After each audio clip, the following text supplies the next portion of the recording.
దేవుడు చేసినటువంటి కుటుంబ వ్యవస్థకు మనిషి చేసినటువంటి కార్పొరేట్ వ్యవస్థ సరిపోదు. దాన్ని అసలు మనం కంపేర్ చేయకూడదు. దేవుడు చేసిన కుటుంబ వ్యవస్థలో సమానత్వం ఉంది. స్త్రీ పురుషులు ఇరువురు సమానమే. పౌలు పురుషునికి లేకపోతే స్త్రీకి పురుషుడు శిరస్సు, పురుషునికి క్రీస్తు శిరస్సు, క్రీస్తుకు దేవుడు శిరస్సు అని అంటున్నాడు. పూర్తిగా చదవాలి, అది మధ్యలో ఆపకూడదు. మధ్యలో ఆపితే ఓకే నాకంటే గొప్ప పురుషుడేమో అని అనుకుంటారు స్త్రీలు. అది చూస్తే మనము we are actually affecting the Trinitarian theology itself. మనం నమ్మే దేవుడైనటువంటి త్రియేక దేవుడినే మనం నమ్మకుండా పోతాం. ఎందుకు అని అంటే when God is the head of Christ, are we saying Christ is lesser God to Father? No, we are not saying that. That is not what we are saying. We are saying they are equal, co-equal and co-eternal. But the roles they have distributed, వాళ్ళు ఏ పాత్రలను అయితే ఎంచుకున్నారో అవి వేరు. శిరస్సు అన్నది అధికారాన్ని సూచిస్తుంది, నిజమే. శిరస్సు అన్నది సంబంధాన్ని సూచిస్తుంది. శిరస్సు అన్నది కంట్రోల్, లేకపోతే అన్నిటినీ నియంత్రించగలగటం సూచిస్తుంది. అలాగే శిరస్సు అన్నది అదే సబ్జెక్టులోనే మీరు చదివితే పౌలు అంటాడు, అన్ని అవయవాలు శిరస్సుకు కట్టి ఉండునట్లు లేకపోతే జతపడి ఉండునట్లు అన్నమాట వాడతాడు. సో శిరస్సు అన్నది బేసిక్గా అందరినీ కలుపుకునేటటువంటి పాయింట్, కామన్ పాయింట్ అన్న అర్థం వచ్చే విధంగా అక్కడ రాశాడు. So man is the head of the house అని అంటే, హెడ్ ఆఫ్ ఎ ఉమెన్ అంటే దానికి అర్థం ఉమెన్ కంటే గొప్పవాడు మనిషి అని కాదు, పురుషుడు అని కాదు.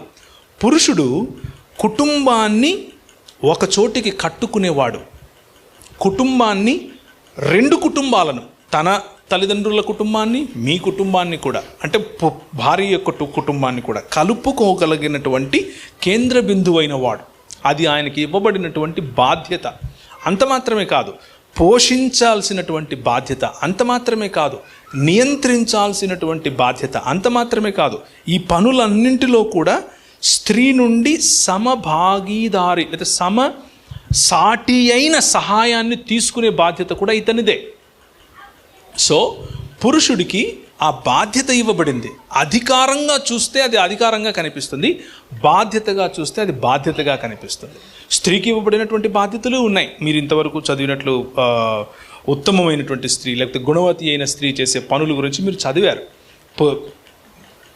ఇల్లును కట్టుకోవడం దగ్గర నుంచి, వ్యాపారం చేయటం దగ్గర నుంచి, పనులు చేయటం దగ్గర నుంచి, భర్త గౌరవాన్ని సంపాదించి పెట్టడం దగ్గర నుంచి, ఆమెకి ఇవ్వబడిన roles comparable, equally comparable to what man is doing. So Bible never says that man is superior to women.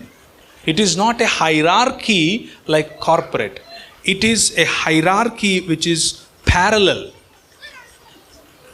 ఎలా ప్యారలల్ అనంటే తండ్రి కుమార పరిశుద్ధాత్మలు ఎలా ప్యారలలో, అలాగే స్త్రీ పురుషులు ప్యారలల్ టు ఈచ్ అదర్. తండ్రి కుమార పరిశుద్ధాత్మలు ఏ విధంగా అయితే ఒక్క దేవుడు అయినప్పటికీ ముగ్గురు వ్యక్తులో, స్త్రీ పురుషులు ఒకే శరీరం, ఇద్దరు వేరు వేరు వ్యక్తులు.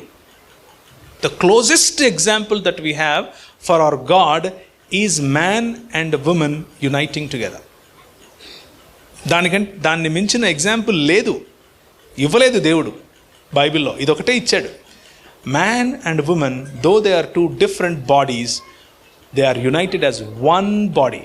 That is what the example God gave for himself. ఆయన స్వరూపము, ఆయన పోలిక అని మనకు మాత్రమే ఇచ్చాడు ఎగ్జాంపుల్, ఇంకేది లేదు ఎగ్జాంపుల్.